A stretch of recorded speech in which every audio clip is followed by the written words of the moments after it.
Rowdy sheeter Shivaprakash alias Biklu Shiva ಕೊಲೆ case ಕೊಲೆ ಪ್ರಕರಣದಲ್ಲಿ ಮಾಜಿ ಸಚಿವ ಬೈರತಿ ಬಸವರಾಜ್ ಹೆಸರು ಜಮೀನು ಜಿಪಿಎ ಮಾಡಿಕೊಂಡ ವಿಚಾರಕ್ಕೆ ಗಲಾಟೆ ಆಗಿತ್ತಂತೆ. ಬಿಕ್ಲು ಶಿವ ಹಾಗೂ ಬೈರತಿ ಬಸವರಾಜ್ ಬೆಂಬಲಿಗರ ನಡುವೆ ಗಲಾಟೆ ಆಗಿತ್ತು. ಜಮೀನು ಜಿಪಿಎ ಮಾಡಿಸಿಕೊಂಡಿದ್ದ ರೌಡಿ ಶೀಟರ್ ಶಿವಪ್ರಕಾಶ್ ಬೀದರಹಳ್ಳಿ ಹೋಬಳಿ ಕಿತ್ತಗನೂರಿನ ಸಿಂಗಾರೆಡ್ಡಿ ಎಂಬುವರ ಜಮೀನು ಜಿಪಿಎ ಕ್ಯಾನ್ಸಲ್ ಮಾಡಬೇಕು, ಪೊಸಿಷನ್ ಬಿಡುವಂತೆ ಬೆದರಿಕೆಯನ್ನ ಹಾಕಲಾಗಿತ್ತಂತೆ. ಜಗದೀಶ್ ಅಲಿಯಾಸ್ ಜಗನ್ ಗ್ಯಾಂಗ್ನಿಂದ ಶಿವಪ್ರಕಾಶ್ಗೆ ಬೆದರಿಕೆಯನ್ನ ಹಾಕಲಾಗಿತ್ತು ಅಂತ ಹೇಳಲಾಗ್ತಾ ಇದೆ. ಬೆದರಿಕೆ ಹಿನ್ನೆಲೆಯಲ್ಲಿ ಪೊಲೀಸ್ ಆಯುಕ್ತರಿಗೆ ದೂರನ್ನ ನೀಡಿದ್ದ ಶಿವಪ್ರಕಾಶ್ ಕಳೆದ ಫೆಬ್ರವರಿಯಲ್ಲಿ ದೂರನ್ನ ನೀಡಿದ್ದ ರೌಡಿ ಶೀಟರ್ ಶಿವಪ್ರಕಾಶ್ ಬೈರತಿ ಬಸವರಾಜ್ ಹಾಗೂ ಗ್ಯಾಂಗ್ನಿಂದ ಜೀವ ಬೆದರಿಕೆ ಅಂತ ದೂರನ್ನ ನೀಡಲಾಗಿತ್ತು ಅನ್ನೋ ಮಾಹಿತಿ ಸಿಗ್ತಾ ಇದೆ.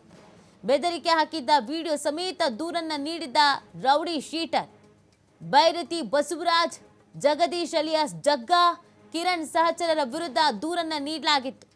ಈ ಬಗ್ಗೆ ಭಾರತೀನಗರ ಪೊಲೀಸ್ ಠಾಣೆಯಲ್ಲಿ ಎಫ್ಐಆರ್ ಕೂಡ ಆಗಲೇ ದಾಖಲಾಗಿತ್ತಂತೆ. ಇದೀಗ ದೂರು ಕೊಟ್ಟ 4 ತಿಂಗಳಲ್ಲಿ ರೌಡಿ ಶೀಟರ್ ಶಿವಪ್ರಕಾಶ್ನ ಕೊಲೆ ಆಗಿದೆ. ಆ ಹಿನ್ನೆಲೆಯಲ್ಲಿ ಆತನ ತಾಯಿ ಬೈರತಿ ಬಸವರಾಜ್ ಹೆಸರನ್ನ ಉಲ್ಲೇಖಿಸ್ತಾ ಇರೋದು. ಯಾವುದೋ ಜಮೀನು ವಿಚಾರಕ್ಕೆ ಕಿರಿಕಾಗಿತ್ತು ಅನ್ನೋದು ಗೊತ್ತಾಗ್ತಾ ಇದೆ. ಹಾಗೇನೆ ಶಿವಕುಮಾರ್ಗೆ ಬೆದರಿಕೆ ಹಾಕಿರುವಂಥ ವಿಡಿಯೋ ಸಮೇತವಾಗಿ ಆತ 4 ತಿಂಗಳ ಹಿಂದೆ ಪೊಲೀಸ್ ಠಾಣೆಗೆ ಹೋಗಿ ದೂರನ್ನ ಕೊಟ್ಟಿದ್ದ. ನಂಗೆ ಜೀವ ಬೆದರಿಕೆ ಇದೆ, ನನ್ನ ದಯವಿಟ್ಟು ಕಾಪಾಡಿ ಅಂತ. ಅದಕ್ಕೆ ಸಂಬಂಧಪಟ್ಟಂತೆ ಎಫ್ಐಆರ್ ಕೂಡ ಆಗಿತ್ತಂತೆ.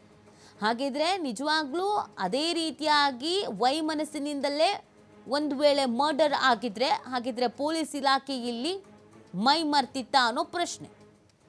ನನಗೆ ಜೀವ ಬೆದರಿಕೆ ಇದೆ ಅಂತ ದೂರು ಕೊಟ್ಟಿದ್ರು ಯಾಕೆ ಆ್ಯಕ್ಷನ್ ಆಗಿರಲಿಲ್ಲ ಅನ್ನೋ ಪ್ರಶ್ನೆ.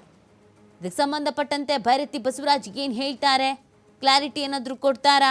ಈ ಪ್ರಕರಣದಲ್ಲಿ ಅವ್ರ ಹೆಸರು ಯಾಕೆ ಕೇಳಿ ಬಂತು ಅನ್ನೋದ್ರ ಬಗ್ಗೆ ಹೇಳ್ತಾರಾ? ಶಿವಕುಮಾರ್ ಅಲಿಯಾಸ್ ಬಿಕ್ಲು ಶಿವನನ್ನು ಡೈರೆಕ್ಟಾಗಿ ಬೈರತಿ ಬಸವರಾಜ್ ನೋಡಿದ್ರಾ, ಆವಾಜ್ ಹಾಕಿದ್ರಾ, ಅಥವಾ ಬೈರತಿ ಬಸವರಾಜ್ ಹೆಸರು ಹೇಳ್ಕೊಂಡು ಅವರ ಸಹಚರರೇ ಈ ಕೆಲಸವನ್ನು ಮಾಡಿದ್ರಾ? ಈ ಪ್ರಶ್ನೆಗಳು ಹುಟ್ಕೊಳ್ತಾ ಇದೆ. ಈಗ ತನಿಖೆ ನಡೆಯುತ್ತೆ. ತನಿಖೆಯಲ್ಲಿ ಏನೆಲ್ಲ ಸತ್ಯಾನುಸತ್ಯತೆ ಹೊರಗೆ ಬರುತ್ತೆ ಅನ್ನೋದು ಕುತೂಹಲಕಾರಿ. ಯಾಕಂದರೆ ಇಂಥ ಪೊಲಿಟಿಕಲ್ ಲೀಡರ್ಸ್ ಆಗಿರ್ಬೋದು ಅಥವಾ ಸ್ಟಾರ್ಸ್ಗಳಾಗಿರ್ಬೋದು, ದೊಡ್ಡವರ ಹೆಸರುಗಳು ಬಂದಾಗ ಸಹಜವಾಗಿಯೇ ನಾನಾ ರೀತಿಯಾದಂಥ ಅನುಮಾನಗಳು, ಪ್ರಶ್ನೆಗಳು ಹುಟ್ಕೊಳ್ಳುತ್ತೆ. ಕೆಲವು ಸಂದರ್ಭದಲ್ಲಿ ಅವರ ಆಪ್ತ ವಲಯದಲ್ಲಿ ಗುರುತಿಸಿಕೊಂಡವರು ಅವ್ರ ಹೆಸರು ಹೇಳ್ಕೊಂಡು ಮಾಡ್ತಾ ಇರ್ತಾರೆ. ಇನ್ನು ಕೆಲವು ಸಂದರ್ಭದಲ್ಲಿ ಪ್ರಕರಣಗಳು ಮುಚ್ಚೋಗಬಹುದು ಅನ್ನೋದೊಂದು ಆತಂಕ ಇರುತ್ತೆ. ಹಾಗಾಗಿ ಈ ಪ್ರಕರಣವೂ ಕೂಡ ಇದೀಗ ಸಾಕಷ್ಟು ಸದ್ದು ಆಗುವ ಎಲ್ಲ ಸಾಧ್ಯತೆಗಳು ಇದೆ. ಆದರೆ ಇಲ್ಲಿ 4 ತಿಂಗಳ ಹಿಂದೆ ಶಿವಕುಮಾರ್ ಅಲಿಯಾಸ್ ಬಿಕ್ಲು ಶಿವ ಪೊಲೀಸರಿಗೆ ದೂರನ್ನು ನೀಡಿದ್ದ, ಅದಕ್ಕೆ ಸಂಬಂಧಪಟ್ಟಂತೆ ಎಫ್ಐಆರ್ ಕೂಡ ಆಗಿತ್ತು ಅನ್ನೋ ವಿಚಾರ ಇದೆಯಲ್ಲ, ಇದು ಸಾಕಷ್ಟು ಕುತೂಹಲಕ್ಕೆ ಕಾರಣವಾಗ್ತಾ ಇರೋದು. ಜಮೀನು ವಿಚಾರಕ್ಕೆ ಸಂಬಂಧಪಟ್ಟಂತೆಯೇ ಒಂದಷ್ಟು ವೈಮನಸ್ಸು ಇತ್ತು, ಗಲಾಟೆಗಳಾಗಿದ್ವು ಅನ್ನೋದ್ರ ಬಗ್ಗೆ ಮಾಹಿತಿ ಸಿಗ್ತಾ ಇದೆ.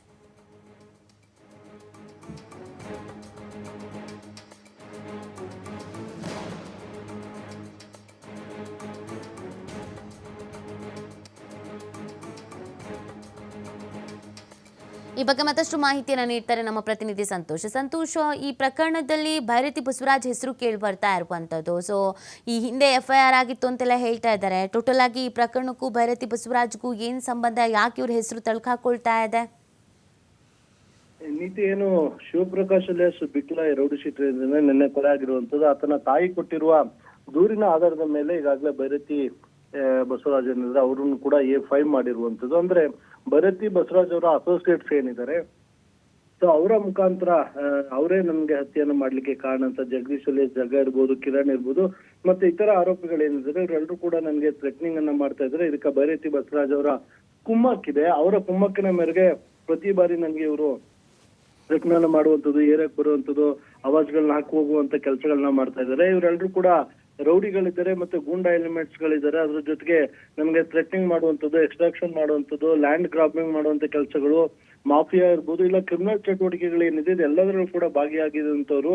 ಸೊ ಇವರಿಂದ ನನಗೆ ಜೀವಭಯ ಇದೆ ಅಂತ ಹೇಳಿ ಈತ ಇದೇ ವರ್ಷ 2ನೇ ತಿಂಗಳಲ್ಲಿ ಒಂದು ದೂರನ್ನು ಕೂಡ ನೀಡಿರ್ತಾನೆ. ಮತ್ತೆ ಕಮಿಷನರ್ ಅವರು ಕೂಡ ಪತ್ರವನ್ನು ಕೂಡ ಲೆಟರ್ನ್ನು ಕೂಡ ಈತ ಬರೆದಿರ್ತಾನೆ. ಏನು ಕಿತ್ತೂರ್ನೂರು ಅನ್ನೋ ಒಂದು ಜಾಗದಲ್ಲಿ ಏನಿದೆ ಸರ್ವೆ ನಂಬರ್ 212, ಇದಕ್ಕೆ ಸಂಬಂಧಪಟ್ಟಾಗೆ ಒಂದು ಜಾಗವನ್ನ ಈತ ಜಿಪಿಎ ಮಾಡ್ಕೊಂಡಿರ್ತಾನೆ. ಆ ಜಾಗದ ವಿಚಾರವಾಗಿ ಜಗದೀಶ್ ಮತ್ತೆ ಈತನ ನಡುವೆ ಕೂಡ ಒಂದಿಷ್ಟು ವೈಮನಸ್ಸು ಉಂಟಾಗಿರುತ್ತೆ. ಇದೇ ಕಾರಣಕ್ಕಾಗಿ ಬಂದವರ ಜಾಗ ಏನಿದೆ ಆ ಜಾಗವನ್ನ ನನಗೆ ಕೊಡ್ಬೇಕು ನೀವು ಅಂತ ಹೇಳಿ ಈತ ಶಿವಪ್ರಕಾಶ್ ಎಲ್ ಎಸ್ ಬಿಕ್ಲಾ ಏನಿಂದಾನೆ ಈತನಿಗೆ ಡಿಮ್ಯಾಂಡ್ ಅನ್ನ ಮಾಡ್ತಿದ್ರು. ಆದ್ರೆ ಈತ ಅದನ್ನ ಕೊಡ್ಲಿಕ್ಕೆ ರೆಡಿ ಇರ್ಲಿಲ್ಲ. ಇದೇ ವಿಚಾರವಾಗಿ ಇಬ್ಬರ ನಡುವೆ ಕೂಡ ವೈಮನಸ್ಸಿತ್ತು. ಈ ಕಾರಣಕ್ಕಾಗಿ ಆತ ಗ್ಯಾಂಗ್ ಅನ್ನ ಕಟ್ಕೊಂಡು ಬಂದು ಆತನ ಅಸೋಸಿಯೇಟ್ಸ್ ಈ ಒಂದು ಹತ್ಯೆಯನ್ನ ಮಾಡಿರ್ಬೋದು ಅಂತೇಳಿ ಅವರ ತಾಯಿ ದೂರನ್ನ ಕೊಟ್ಟಿರುವಂತದ್ದು. ಅದ್ರ ಜೊತೆಗೆ ಭೈರತಿ ಬಸವರಾಜ್ ಏನಿದ್ರೆ ಅವರ ಹೆಸರು ಕೂಡ ಇದಕ್ಕೆ ತಳುಕು ಹಾಕೊಂಡಿದೆ. ಸೊ ಇದೇ ಕಾರಣಕ್ಕಾಗಿ ಭೈರತಿ ಬಸವರಾಜ್ ಅವರ ವಿರುದ್ಧ ಕೂಡ ಪ್ರಕರಣ ದಾಖಲಾಗಿರುವಂತದ್ದು. ಸದ್ಯ FIR ಮಾಡ್ಕೊಳ್ಳಲಾಗಿದೆ. ಆದ್ರೆ ಈ ಹತ್ಯೆ ಹಿಂದೆ ಭೈರತಿ ಬಸವರಾಜ್ ಅವರ ಕೈ ಇದೆಯಾ ಇಲ್ವಾ ಅನ್ನೋದು ಪೊಲೀಸರ ತನಿಖೆಯಿಂದ ಹೊರಬರ್ಬೇಕಾಗುತ್ತೆ. ಸಾಮಾನ್ಯವಾಗಿ ರೌಡಿ ಶೀಟರ್ಗಳು ಸ್ವಲ್ಪ ಕ್ರಿಮಿನಲ್ ಆಕ್ಟಿವಿಟೀಸ್ ಅಲ್ಲಿ ಇರುವಂತ ಏನಿರ್ತಾರೆ ಈ ಹುಡುಗರುಗಳು ಪೊಲಿಟಿಷಿಯನ್ಸ್ ಗಳ ಜೊತೆ ಹೆಚ್ಚಾಗಿ ಗುಡ್ಸ್ಕೊಳ್ಳುವಂಥದ್ದು, ರಾಜಕೀಯ ಬಂದಾಗ ಓಡಾಟ ಮಾಡುವಂಥದ್ದು, ಬ್ಯಾನರ್ಗಳು ಕಟ್ಟುವಂಥದ್ದು, ಇಂಥ ಕೆಲಸಗಳನ್ನ ಹೆಚ್ಚಾಗಿ ಮಾಡ್ತಾ ಇರ್ತಾರೆ ಇವರು. ಸೊ ಹಾಗಾಗಿ ಇವರು ಕೂಡ ಭೈರತಿ ಏನೋ ಬಸವರಾಜ್ ಜೊತೆ ಗುರ್ಸ್ಕೊಂಡಿರುವಂತ ಸಾಧ್ಯತೆಗಳಿರುತ್ತೆ. ಈ ಕಾರಣಕ್ಕಾಗಿ ಅದರ ಜೊತೆಗೆ ಅವರ ತಾಯಿ ಆರೋಪ ಮಾಡಿರುವಂತದ್ದು ನೇರವಾಗಿ ಭೈರತಿ ಬಸವರಾಜ್ ಅವರೇ ಇದಕ್ಕೆ ಕುಮ್ಮಕ್ಕು ಮಾಡಿಕೊಟ್ಟಿದ್ದಾರೆ ಅಂತ ಹೇಳಿ. ಸೊ ಇದೇ ಕಾರಣಕ್ಕಾಗಿ ಸದ್ಯ ಪ್ರಕರಣ ದಾಖಲಾಗಿದೆ. ಪ್ರಕರಣ ದಾಖಲು ಮಾಡ್ಕೊಂಡು ಪೊಲೀಸರು ತನಿಖೆ ಮಾಡಬೇಕಾಗುತ್ತೆ. ಆರೋಪಿಗಳ ಬಂಧನದ ಬಳಿಕ ಇದು ಜಗದೀಶ್ ಅಂಡ್ ಟೀಮ್ ಇಂದಾನೇ ಆಗಿದೆಯೋ, ಬೇರೆ ಕಾರಣಕ್ಕೆ ಏನಾದ್ರೂ ಹತ್ಯೆ ಆಗಿದೆಯೋ, ಹಳೆ ದ್ವೇಷದ ಹಿನ್ನೆಲೆ ಹತ್ಯೆ ಆಗಿದೆ ಅನ್ನೋದ ಪೊಲೀಸರ ತನಿಖೆಯಿಂದ ಬಹಿರಂಗ ಆಗ್ಬೇಕಾಗುತ್ತೆ. ಯಾಕಂತ ಹೇಳಿದ್ರೆ ಈಗ ಕೂಡ 2006ರಿಂದ ಭಾರತೀಯ ನಗರ ಪೊಲೀಸ್ ಠಾಣೆ ರೌಡಿ ಶೀಟರ್ ಆಗಿದ್ದಾನೆ. ಈತನು ಕೂಡ ಕ್ರಿಮಿನಲ್ ಚಟುವಟಿಕೆಗಳಲ್ಲಿ ಭಾಗಿಯಾಗಿದ್ದ. ಈ ಕಾರಣಕ್ಕಾಗಿ ಹಳೆ ದ್ವೇಷದ ಹಿನ್ನೆಲೆ ಕೂಡ ಹತ್ಯೆ ಆಗಿದ್ರು ಆಶ್ಚರ್ಯ ಪಡ್ಬೇಕಾಗಿಲ್ಲ. ಆದ್ರೆ ನೇರವಾಗಿ ಈ ವಿಚಾರಕ್ಕೆ ಸಂಬಂಧಪಟ್ಟ ಹಾಗೆ ಆರೋಪವನ್ನು ಮಾಡಿರುವಂತದ್ದು ಭೈರತಿ ಬಸವರಾಜ್ ಮತ್ತು ಆತನ ಸಾಕ್ಷರು ಕೆಲವರು ಜಗದೀಶ್, ಕಿರಣ್ ಸೇರಿದಂತೆ ಇತರರು ಹತ್ಯೆ ಮಾಡಿದ್ದಾರೆ ಅಂತ ಆರೋಪ ಮಾಡಿದ್ದಾರೆ. ಸೊ ಪೊಲೀಸರು ಯಾವ ರೀತಿಯಾಗಿ ತನಿಖೆಯನ್ನ ಮಾಡ್ತಾರೆ ಮತ್ತು ಅದ್ರಲ್ಲಿ ಅವರ ಹೆಸರಿದೆಯಾ ಇಲ್ವಾ ಅನ್ನೋದನ್ನ ಬಹಿರಂಗಗೊಳಿಸೋದು ಕಾಯ್ದು ನೋಡ್ಬೇಕಾಗುತ್ತೆ. ನೀತಿ. ಥ್ಯಾಂಕ್ ಯು ಸಂತೋಷ್, ತಮ್ಮಿನ ಡೀಟೇಲ್ಸ್ಗಾಗಿ.